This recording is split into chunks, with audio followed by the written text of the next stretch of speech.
Boker Tov.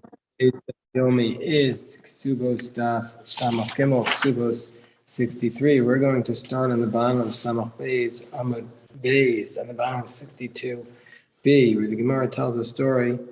4 lines from the bottom. Rabbi Akiva Raya de Ben Kalba Sabua. Rabbi Akiva was the shepherd of a man named Ben Kalba Sabua. We know that from the Gemara in Gittin and also in Tainus that Ben Kalba Sabua was a very, very wealthy man. He had enough money to support the whole city for many years, the whole city of Jerusalem. And Rashi tells us that the reason why it was called Kalba Sabua is because whoever entered into his house while they were hungry as a dog, they left satisfied. That's from the Gemara in Gittin, Nun Vav Amad Aleph. So the Gemara says, Chazite Barte David Tzaniu Mali. His daughter, Ben Kalba Sabua's daughter, so that Rabbi Akiva was very modest and had good qualities. Even though there are other sources that say that Rabbi Akiva, before he became a Torah scholar, was angry. This source says that she saw that he was modest and a good quality. So Amrullah, she said to him, Imikad Shana Azlas Obey Rav. She said to him, if I marry you, will you go and study in the yeshiva? Amrullah, he said to her, yes. Hikdasha le Bitsina. So she became betrothed to him in secret, Vishadarte. And she sent him off to study. It's also interesting that the whole Gemara Tona and Kesubos has been talking about the man betrothing the woman. And here we see that she makes the proposal. She takes the matter into her own hands. Shema Avua, when her father heard what had happened, Afka mi Beise, he threw her out of this house. Adra Hanami Nechse, and he said he took a vow that she's not allowed to have any benefit from his property. Hazla Yosef Trey Sari Shanin, Rabbi Akiva sat and studied for 12 years with Rav in the yeshiva. Kiasa Aisi Ba'adei Trey Sari Alfei Talmidei. When he came back home, he was bringing with him 12,000 students. Each year he picked up 1,000 students.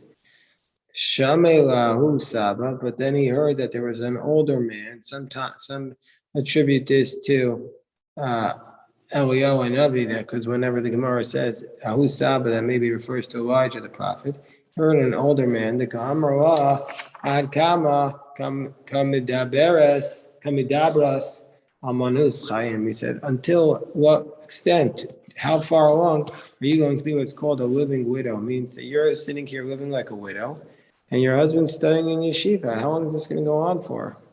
Amrullah, she said to him, so Rabbi Akiva's wife said to the older man, if he would have only listened to me, Yosef Trey Sari Shani Achrine, I would tell him to stay another 12 years. Now Rabbi Akiva, he had come home only then because he thought he needed to be like a husband to be with his wife. But now he sees his wife is sending him back. He says, Amar Bereshus Kavina, now I have permission. Hadar Azel v'Yosef Trey Sari Shani Achrine. He went and he goes and he sits another 12 years in the yeshiva.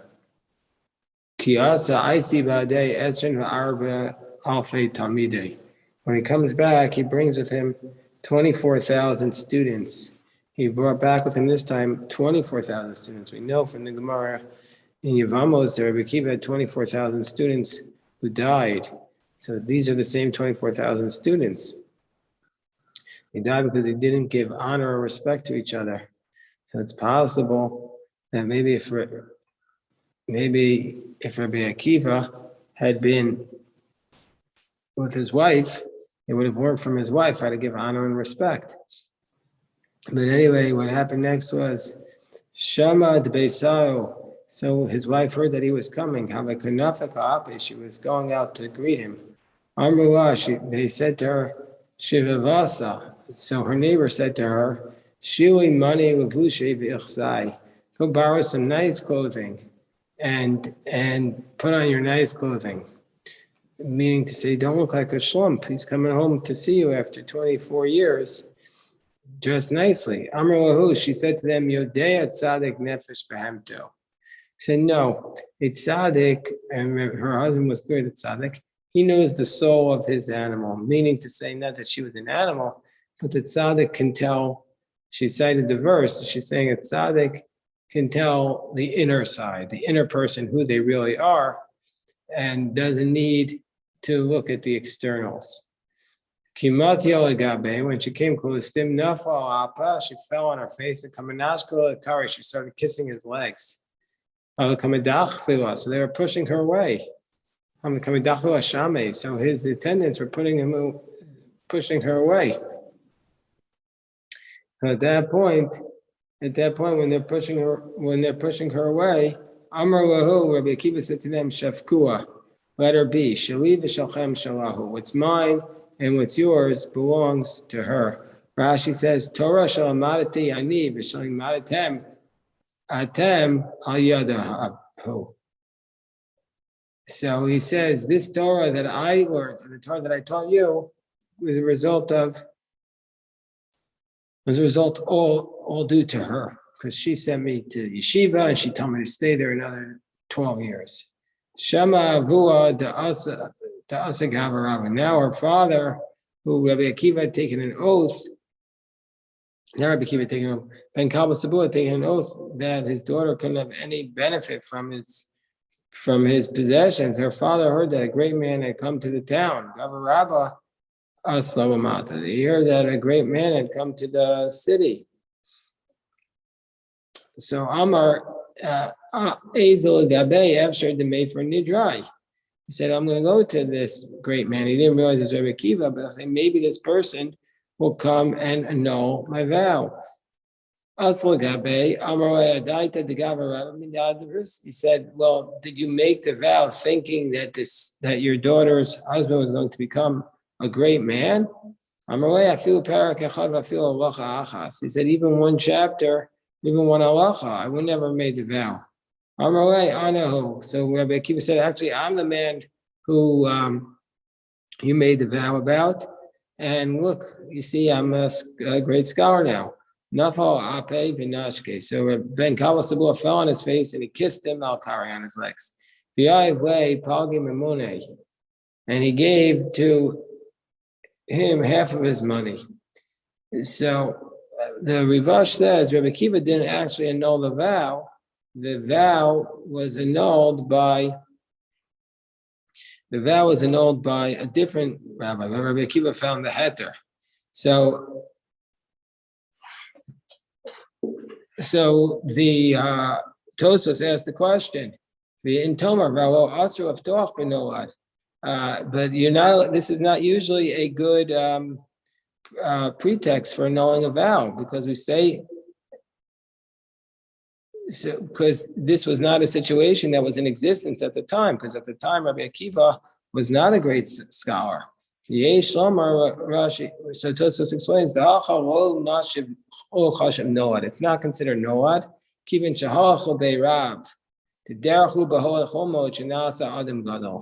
The reason why it's not called a noad, it's not called a new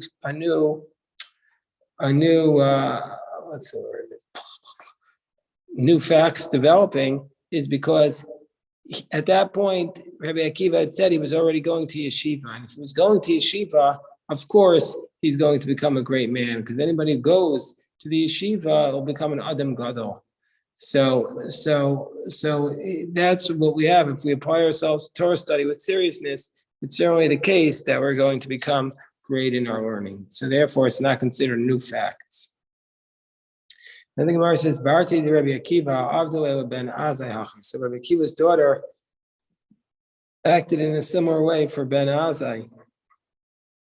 So Tosfos again asked the question, what about the fact that the Gemara in Sota, Dawud Amud Beis, says that Ben Azai never got married? So Tosfos says, well, he didn't get fully married. There, it means that they were just betrothed here. But anyway, Rabbi Akiva's daughter acted this way for Ben Azai, and V'hainu de'amri Yinchi, and that's what people say, Rachela basa, Rachela asla, that the lamb follows the lamb, because Rabbi Akiva's daughter acted like her mother. Some want to say that Rabbi Akiva's wife's name was Rachel, and that basis for that is this Gemara. Rachel Basar Rachel Azar. Like the mother, so does the daughter. Rav Yosef prayed to Rava, Shadre Avui Lebei Rav, Kamed Rav Yosef. Rav Yosef, the son of Rava, so his father sent him off to yeshiva to study in front of Rav Yosef.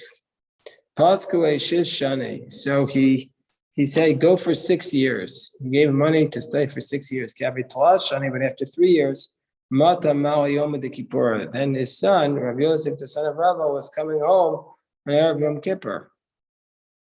Meaning to say, he wasn't coming home to be with his wife intimately because it was Yom Kippur, but he was just coming home to be with his wife just emotionally. So he said, Ezel v'achsinu in shebeisi. He said, I want to see what's going on with my home. Shama Avui, so his father heard he was coming, Shakal Mana v'nafaka api. He took a weapon and he went out to greet his son. He said, Amarei zonatcha niskarta, did you remember your harlot? Some change the text to make it a little less aggressive. He said, did you remember your zugatcha, your partner? Ikadamri, others say, Amarei yonascha niskarta, did you remember your dove? Itrud they both got upset, and neither one, they got involved in that fight. They were screaming at each other, who knows what they were doing, and neither one ended up eating the Sudas and Maseka, so they went to Yom Kippur fasting. It says the Mishnah, Hamoredes Abala, the one who rebels against her husband, then we diminish her ksuba. If she rebels against her husband, we diminish her ksuba by Shiva Dinarim b'Shabbos, by 7 dinarim each week. Rabbi Yehuda says Shiva Trapikin, 7 Trapikin. That's what we diminish it. Gemara is going to talk about that.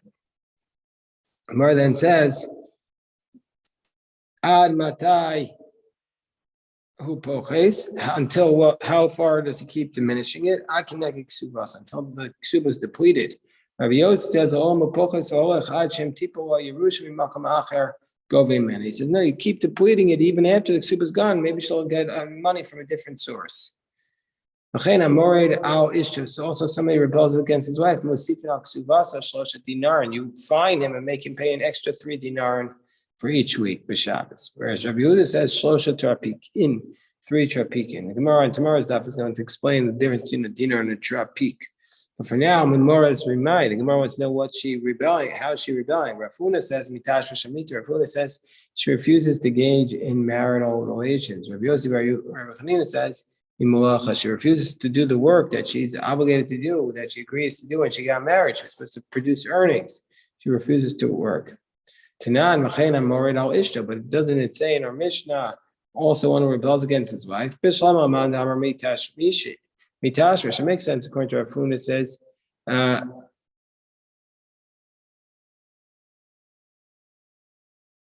they also said, so he says, it makes sense, again, who says that the way she rebelled was Tashmish, l'chayai, that makes sense. Alman Amar Mimulacha, but the one who says that they rebelled she rebelled by not working, but he rebelled by not working, how can he's not required to work for her. So we see from here that the rebellion is tashmish, is marital relations. And says, no, yeah, you can rebel he could also rebel by not working. In Ba'omer Eini Zan Ve'en Mefarnes. He says, listen, I'm not going to support you, and he's required to support her. Gemara says, but how could that be? But if we say that Rav said, if somebody says, I'm not going to support you, that he has to divorce her and give her ksuva. Gemara says, yeah, but first we want to try and convince him to change his mind. So in the meantime, while we're working with him to change his mind, we fine him. So the Gemara challenges, we're again trying to figure out what is the type of rebellion. Is it for tashmish? Is it from intimacy, or is it from working? So the Gemara says, it may say achas li'arusa v'nesua, whether she takes, she says, she's betrothed and she says, I don't want to marry him, or nesua, or she rebels when she's fully married, vafilu nida, or if she's even a nida woman, vafilu chola, even if she's sick, vafilu shemeres yavam, or even if she is waiting for yibum from her husband's brother, then all these cases it's going to be considered a rebellion. So it makes sense if you say that she's rebelling from intimacy. That's why it says that applies even though she's sick. We're on top of 63b. But of course, when it says she's rebelling by not working, she's not certainly not able to work. She's sick, and so therefore she's not considered rebelling by not working because she can't work because she's sick. The says if she rebels by not engaging in intimacy, everybody's going to say that that's considered a rebellious wife. We're only the argument between Rav Huna and the argument between Rav Huna and Rav Yossi bar Chanina is about work. Rav Huna says if she rebels from work, that's not considered rebellion. Whereas Rav Yossi bar Chanina says that from work, it's also considered to be a rebellious wife. Says the Gemara, Gufa, a woman who is rebelling against her husband, we diminish her ksuva by 7 dinar a week. Rabbi Yehuda Omer, Shivas tarpiyakin. That we reduce it by 7 tarpiyakin. Then the rabbis went back and they took a vote and they said, no, it's not that we reduce it every week by this amount, by the 7 dinar or the 7 tapiyakin, but rather, they said we're going to do it differently. We're going to make the proclamation. You'll see where they make it in the shul or in the yeshiva. They make the proclamation each week for 4 weeks. And then the bezdin, and then the bezdin sends for her, and they say to her when the bezdin calls her, they say, "Hava yodas, you should know, even if your ksuva is worth 100 zuz, if sadata, you're going to lose the whole thing. Whether you're arusa or you're nesua, fil nida, fil choav, fil shemeres yavam. Even if you're nida, chor, or shemeres yavam, and in these cases." So this is what the Brisa is saying. So now the Gemara asks the question on this source. So everybody says that if she's that we're talking about for sure if she's rebelling against intimacy, but Nida is not able to be with her husband. So how could she be considered a moredes? How can she be rebelling if she's in Nida? Nida is not capable of intimacy. So the Gemara explains, the Gemara says you can't compare a person who has bread in his basket from one who doesn't have bread in his basket. It's the expression meaning to say means to say that if she's not allowed to have relations with her husband because she is Nida, then he's not going to be upset about it. But because he's going to know as soon as she's finished being in Nida, he's going to be allowed to be with her. However, if she says she takes the vow, then he's going to be in great distress because he knows that there's no future for them together. And so therefore, for that reason, even if she makes this vow while she's in Nida, we tell her she's going to lose her ksuba. When we make this proclamation for 4 weeks in a row, where do we make the proclamation? So Rabbi Bar Chama says, you make the proclamation in the synagogues and in the yeshivas, in the Beis Knesset and the Beis Medrash. And Amarava Dekanami Dekatani Arba Shabbatot Zuach Harzu, because it says 4 Shabbatot each week after the other. And Rashi says, what is Shabbosos? These are days that you can't work on, and everybody's found in the synagogue and the base measures. What do you think you do on your day off? Do you go on your day off touring or golfing or shopping? No, you spend your day off. You have an opportunity, you go spend it in your study. So Amarava, so they can tell you Arba Shabbosos, Shmamina Amarava Barachama. Pamayim Shochan Lami Beistin, that they sent her a message twice from the court. Achas Kodem Achraza v'Achas Achar Achraza. One before they make a proclamation and one after they make a proclamation.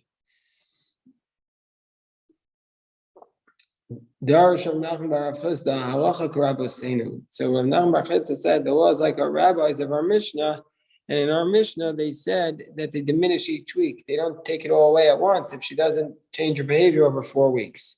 Amar Rava Haid Borcha. This is something that's Borcha. Rashi says Davar she'eino hagun. It's something that's incorrect. Rashi in Gemara and Chulin Peches Amabeis explains that it comes from an expression of bor, meaning to say it's empty words. So that's what borcha means. So I'm aware of Nachman Yitzchak, my borcha say. So he says, what's wrong with it? Ana amrisa nihile, mishmei degavar baraba amrisa nihile, umanu Rav Yossi bar Chanina. So he said, what's wrong with this approach? He said, I said it, and I said it in the name of the great man. And who was that great man? It was Rabbi Yossi bar Rav Chanana. So Rav Nachman bar Rav Chisda says it's perfectly good teaching that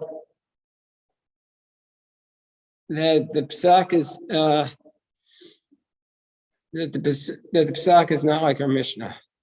So I mean to say that Rav Nachman bar Rav Chisda said that the law is like our Rabboseinu and not like our Mishnah. Our Mishnah says you diminish every week. He says no, the law is like our Rabboseinu that you diminish it all at once. And so then Rava said, this is wrong, that it's not like the halacha is like our Mishnah. And Rav Nachman bar Yitzchak said, no, I said in the name of Rabbi Yossi bar Chanina, the law is not like our Mishnah. Viu and Rava said, Borcha, that the halacha is like our Mishnah. Come on, Savar. Who does he hold like? Don't we see that Rabbi Yossi bar Chanina said that the law is not like our Mishnah? He says, no, ki hada idma Rabba Rav Sheshas. So he said he follows the position that Rava said in Meir Sheshes that you are nimwachin ba, that you lower ksuba each time. Rashi says we delay the get, and then we keep lowering her ksuba. So he says, I follow the position of Rav Sheshes, who says, like our Mishnah, that you lower the ksuba each week. Mara says, well, what's the definition of moredis? Amar Meimar, she says, I still want to be with him. I just want to drive him crazy. I want to give him pain. But if she says, actually, I don't have any desire to be with him anymore, he's repulsive to me, so then Amemar says, we don't force her to be with him. Marizutra says, no, we still force her, even if she says, I don't want to be with him anymore. We say, no, you have to. There was a circumstance where Marizutra made the wife stay with the husband still. The Nafak Minei Rabbi Chanina Misura. Rabbi Chanina Misura developed from that relationship, a big tzaddik, Vlohi, but that's wrong, said the Gemara. So it's unusual for the Gemara to say that, but it does happen sometimes. And the Gemara says, Hasam Siyata Dishmayavi. The whole reason why Chanina Misura came out was just special help from heaven. You can't rely upon that. So if the woman says he's repulsive, then she should leave the marriage. But Rashi says, if a woman wakes up one day and says, this man is repulsive to me, you give her the get, but she leaves without the ksuba. That's not grounds for her to be able to claim her ksuba.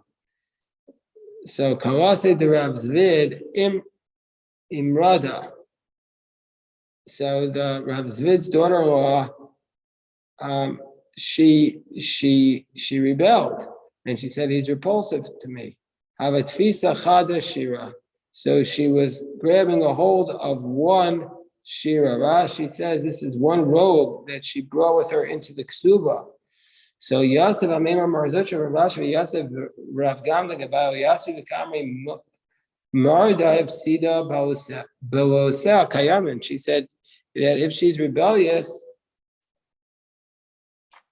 she loses her ksuba. Maradav Sida, that if she that Belosa Kayamin, meaning to say that what does she lose? She loses even her garments that she brought in as a dowry, and they calculated in the ksuba. But even though they're right, she's still wearing them. She loses them because she's a moredes. She loses even that as well. So that's what they say. So Gemara says, "Amru Rav Galim Mishum Rav Zvid Gavar Rabba Machnifu." Because so. Rav Gamda said, because Rav Zvid is such a great man, you're flattering him. Amar Rav Kahana,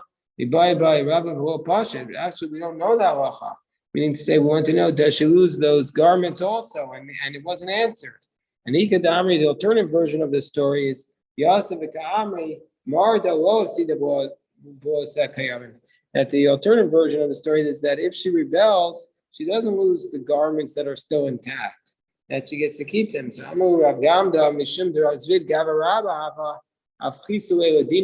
says, no, according to this version, so because Rav Zvid was such a great man, you did not argue with him because of your great humility. But didn't we say that Rava once asked a question? It was once the question was asked of Rava, and Rava himself didn't know the answer, and whether or not she loses her intact garments or not. So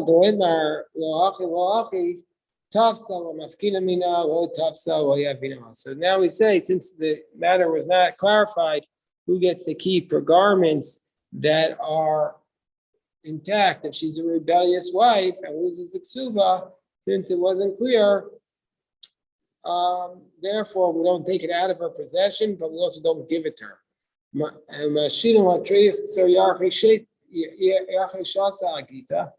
And we also make her wait 12 months before she gets the get. During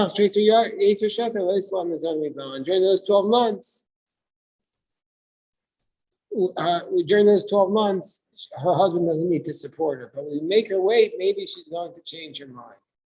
We'll stop here. If there's any questions, I'm happy to address them.